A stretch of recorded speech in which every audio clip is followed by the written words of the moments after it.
بسم اللہ الرحمن الرحیم۔ السلام علیکم۔ ڈاکٹر منور حسین آپ کے پیش خدمت ہے۔ دنیا کے اندر بہت تیزی سے تبدیلیاں وقوع پذیر ہو رہی ہیں۔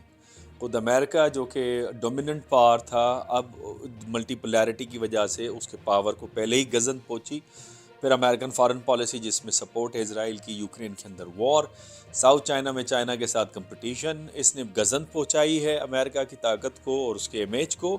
اور پھر سونے پہ سہاگا، میں کئی عرصے سے یہ بات کہہ رہا تھا کہ امریکہ کے ود ان امریکہ جو اس کی political, social and economic institutions ہیں وہ ویکنیس کا شکار ہو چکے ہیں، اور امریکن اکانومی اس سٹیج پہ آ کے کھڑی ہو گئی ہے جہاں پہ کسی بھی سیاستدان یا پولیٹیکل پارٹی کو اس کو ریکور کرنا اتنا آسان نہیں ہوگا۔ ایگزیکٹلی جس طرح پاکستان کی حالت ہے، جب تک پولیٹیکل کنسنسس ڈیولپ نہیں ہوتا اور چوں کا جو مربع آنے والا ہے الیکشنز کے بعد، وہ آپ کی اکانومی کو نہیں چلا پائے گا۔ میں پریڈکشن کر رہا ہوں کہ 6 مہینے تک یہ جو اگلی حکومت آنی ہے، جو بھی آنی ہے، وہ اپنے ہاتھ اوپر کر دے گی۔ بہرحال اب آ جاتے ہیں جناب، جو اصل جو ہے مدعا وہ آج کا ہے۔ ایرانی فارن منسٹر عامر عبداللہی صاحب تشریف لائے پاکستان میں۔ پاکستان کے فارن منسٹر جلیل عباس جیلانی صاحب نے ان کو انوائٹ کیا تھا، اور دونوں ممالک کے درمیان میں جو ایک خلفشار پیدا ہوئی تھی، وہ خلفشار عبور ہوئی، اور دونوں کے تعلقات اتنے گہرے ہیں اور صدیوں پر محیط ہیں، سالوں پر نہیں صدیوں پر، دہائیوں پر نہیں صدیوں پر محیط ہیں، جس کی وجہ سے اتنا کچھ ہونے کے باوجود بھی دونوں ممالک ایک دوسرے کے قریب آئے ہیں، میکانزم کی باتیں چل رہی ہیں۔ لیکن جو امپورٹنٹ اسٹیٹمنٹس دونوں فارن منسٹرز کی طرف سے آئی ہے وہ یہ کہ جناب اس میں تیسری پارٹی انوالو ہے، یعنی تھرڈ پارٹی، یعنی تیسرا ملک انوالو ہے جو کہ کامن اینیمی ہے دونوں کا، اور وہ اس کو تعلقات کو خراب کرنا چاہتا ہے۔ انفیکٹ جب تھرڈ پارٹی کی بات آتی ہے، پاکستان کی مراد تو ہے انڈیا، چونکہ انڈیا کلبھوشن یادیو کا نیٹ ورک پکڑا، پھر 4,000 دہشت گرد تیار کیے گئے افغانستان میں، 12 سینٹرز چلا کے اس میں بھی بھارت کا ہاتھ آ رہا تھا۔ بھارت ٹیررزم کو as a tool of their foreign policy استعمال کر رہا ہے۔ فیٹف کی ٹیرر فائنانسنگ کے حوالے سے جو رپورٹ ہے وہ بالکل واضح ہے۔ تو پاکستان بنیادی طور پہ ایک طرف تو بھارت کے ساتھ ٹریڈ کرنا چاہتا ہے، لیکن بھارت اس وقت جس طرح کے الیکشن موڈ کے اندر ہیں، especially central India, north India, جذباتی لوگ، وہ پاکستان کے ساتھ ٹریڈ نہیں کرنا چاہتے۔ پاکستان کا پنجاب، بھارت کا پنجاب ٹریڈ کرنا چاہتا ہے۔ ساؤتھ پنجاب جو بھارت کا ساؤتھ حصہ ہے، صدرن حصہ ہے، وہ بھی ٹریڈ کرنا چاہتا ہے، کاروباری لوگ ہیں، اور ٹریڈ کے بغیر کنیکٹیوٹی اور خوشحالی کا خواب پورا نہیں ہو سکتا، اور سستی اشیاء ایک دوسرے کو میسر نہیں آ سکتی، ہارمونی آف انٹرسٹ پیدا نہیں ہو سکتا۔ لیکن چونکہ ایک جو سینٹرل انڈیا ہے، نارتھ انڈیا میں جذباتی لوگ ہیں، جو مودی صاحب کا ووٹ بینک ہیں، جہاں پہ وہ نہیں چاہتے کہ پاکستان کے ساتھ ٹریڈ کریں، اور اکثر اس طرح کے کمنٹس آتے ہیں ہم ٹریڈ کرنا نہیں چاہتے۔ بہرحال وہ ان کی اپنی مرضی ہے، لیکن پاکستان کے پاس دوسرا آپشن ایران کا ہے اور افغانستان کا ہے، جہاں پہ پاکستان ٹریڈ کر رہا ہے چائنا کے ساتھ کمپیٹ کرنا کوئی آسان کام نہیں ہے۔ افغانستان کے ساتھ آپ ٹریڈ کرنا چاہتے ہیں، لیکن آفیشیل انداز سے افغانی تیار نہیں ہے۔ ایران کے ساتھ دہشت گردی کا معاملہ جو ہے وہ ہونے کا خدشہ پیدا کرایا گیا، اور اس کے نتیجے میں ٹریڈ کنیکشن جو بارٹر سسٹم، بیکاز ایران پہلے ہی ہیوی سینکشنز کے تحت ہے، پاکستان کھل کے آفیشیلی ٹریڈ کر نہیں سکتا، تو اس وجہ سے وہ ٹریڈ جو بارٹر ٹریڈ ہے وہ بھی متاثر ہونے کا خطرہ تھا۔ تو پاکستان کی معیشت کے اوپر ایک جھٹکا تھا۔ دوسرا، بھارت اس سے یہ بھی مقصد لینا چاہتا تھا، جو پاکستان کا موقف ہے، کہ اس سے بھارت دنیا کے اندر یہ باور کرانا چاہتا تھا کہ جناب صرف دہشت گردی کا معاملہ صرف پاکستان کا ہمارے ساتھ نہیں ہے، دیکھیں وہ پڑوسی ملک ایران کے ساتھ بھی ہے۔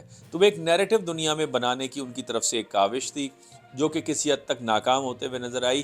لیکن سوال یہ پیدا ہوتا ہے کہ کیا پاکستان ایران مل کے کوئی ایسا میکانزم بنائیں گے؟ کیا جوائنٹ آپریشنز، جس کا پہلے بھی ایگریمنٹ ہو چکا ہے 2013 میں، وہ اس پہ عمل درآمد ہوگا؟ ریسنٹلی ہم نے دیکھا پھر اسی جگہ پہ پاکستانیوں کی شہادتیں ہوئی ہیں، کوئی 7 اور 9 کے قریب، اور مدثر ٹیپو صاحب جو پاکستان کے سفیر ہیں ایران کے اندر، انہوں نے ہاسپٹل جا کے ان پاکستانیوں کو وزٹ بھی پے کیا، 2 زخمی تھے، ان کا اچھا ٹریٹمنٹ ہو رہا ہے، اور ایرانیوں کو کہا گیا ہے پاکستان کی طرف سے کہ اس کی آپ بھرپور انویسٹیگیشن کریں۔ لیکن ایران کے جو فارن منسٹر ہیں، ان کی جو اسٹیٹمنٹ ہے وہ ذرا سا پاکستان کی جو اسٹیٹمنٹ ہے اس کی حامی بھی ہے، اور ذرا سا اس سے ہٹ کے بھی ہے۔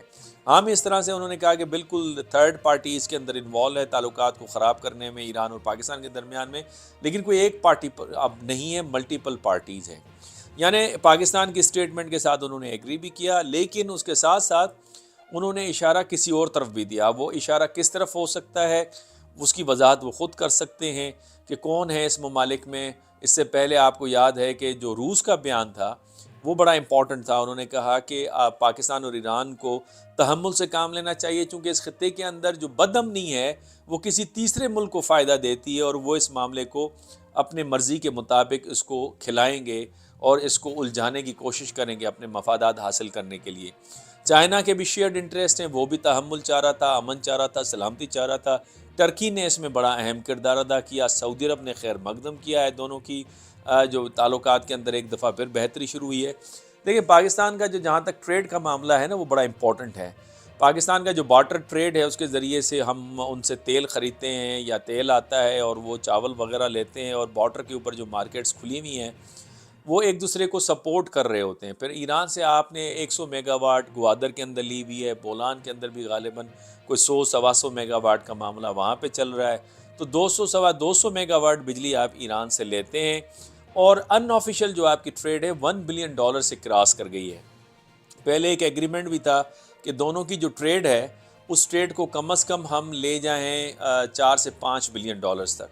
تو ان آفیشیل ٹریڈ جو ہے وہ پہلی 6 ماہی یعنی 2023 کی جو پہلی 6 ماہی تھی اس میں $1 بلین کو وہ کراس کر گئے تھے، اور آفیشیل جو ٹریڈ تھی وہ غالباً 300-350 ملین ڈالر کی تھی، جس میں ایرانین کا شیئر زیادہ تھا، انہوں نے چیزیں زیادہ دی تھی، اور پاکستان کے کچھ ملین ڈالرز پاکستان کی طرف سے تھے۔ تو میں سمجھتا ہوں کہ جو 600 ملین ڈالر کی جو ٹریڈ تھی اس میں غالباً 400-450 ملین ڈالر ایران نے ادھر چیزیں بھیجی، اور کوئی 150-150-200 ملین ڈالر کی پاکستان نے چیزیں ایران کو بیچی ہوں گی۔ تو بہرحال ایک ٹریڈ کو بوسٹ اسی صورت میں آ سکتا ہے جب ایران کے اوپر انٹرنیشنل سیکشنز جو ہیں وہ ختم کر دیے جائیں، اور انٹرنیشنل سیکشنز کا جہاں تک تعلق آتا ہے تو امریکہ کے جو لگائے ہوئے سینکشنز ہیں اس کی پرواہ روس کو نہیں ہے، چائنا کو نہیں ہے، دوسرے ممالک کو نہیں ہے۔ تو میں سمجھتا ہوں کہ دنیا جس طرح ملٹی پولیرٹی میں تبدیل ہو گئی ہے، برک جس طرح ایکٹیو ہو رہی ہے، جو حالات مڈل ایسٹ کے اندر اور یورپ کے اندر ہیں، اس سے واضح ہے کہ امریکہ کے مزید لگائے ہوئے سینکشنز کارگر ثابت نہیں ہوں گے۔